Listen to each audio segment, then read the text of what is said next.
दोस्तों यदि आप जयपुर में घर लेने का प्लान कर रहे हैं और आपका जो बजट है वो अराउंड 50 लाख 60 लाख के लगभग है, तो ये जो आज का वीडियो है ये आपके लिए बहुत इंपॉर्टेंट होने वाला है। आप पूरा वीडियो देखिएगा, बिल्कुल भी स्किप ना कीजिएगा, क्योंकि इंटरनेट पर आपने देखा है कि जो प्रॉपर्टी के एड्स होते हैं उन अलग अलग एड्स में अलग अलग रेट आपको एक ही जगह की दिखती है।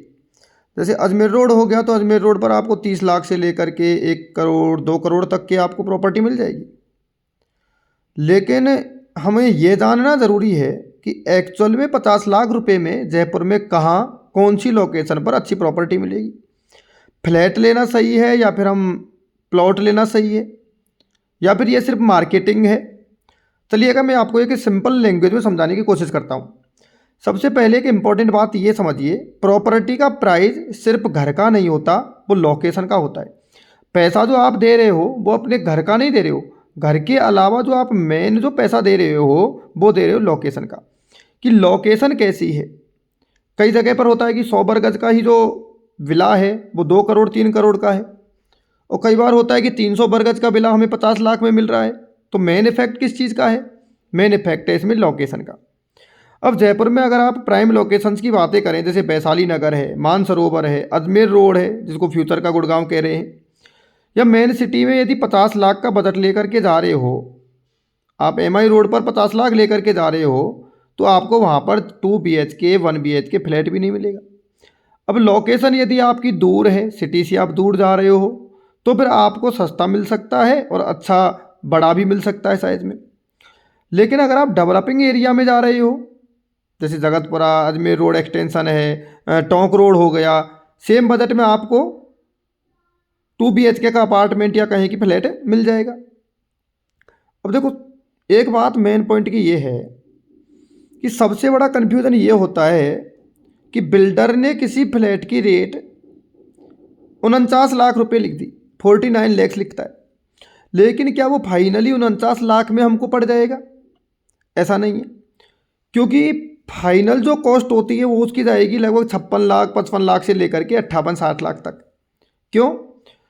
क्योंकि उसमें और भी कुछ चार्जेस ऐड होते हैं, जैसे रजिस्ट्री का चार्ज हो गया, मेंटेनेंस चार्ज हो गया, इसके अलावा पार्किंग का चार्ज देना होता है, क्लब हाउस के चार्जेस देने होते हैं, जीएसटी भी आपको देना होगा। तो इसलिए जब भी प्रॉपर्टी आप कोई देख रहे हो तो उसमें ये देखो कि टोटल कॉस्ट इसकी कितनी पड़ रही है। किसी बिल्डर ने रेट मान लो 70 लाख डाल रखी है, तो क्या वो एक्चुअल 70 लाख में सब कुछ इंक्लूड है क्या, या उसमें कुछ जो मैंने अभी बताई उस वो एक्सक्लूड भी है। इसलिए जब भी प्रॉपर्टी देखें सिर्फ बेस प्राइस नहीं देखना है, ऑल इंक्लूसिव प्राइस पूछिएगा। अब एक ऑनेस्ट सजेशन देता हूँ आपको, वीडियो के लास्ट में एक सजेशन मैं आपको बहुत अच्छा देता हूँ, सुनिए। अगर आप खुद रहने के लिए घर देख रहे हो, आपको रेजिडेंस करना है, साहब मेरे को रहना है, तो फिर आप 3 चीज़ को प्रायोरिटी दो। एक तो लोकेशन, दूसरी कनेक्टिविटी, और तीसरा हो गया फ्यूचर डेवलपमेंट, कि उस जगह पर फ्यूचर ग्रोथ क्या है, वहाँ पर हॉस्पिटल, वहाँ पर यूनिवर्सिटी, वहाँ पर आपके बच्चों के लिए अच्छा स्कूल, आपके लिए अच्छी जॉब है या नहीं है। तो डेवलपमेंट को ज़रूर देखें, फ्यूचर का डेवलपमेंट क्या है, कनेक्टिविटी क्या है और लोकेशन क्या है।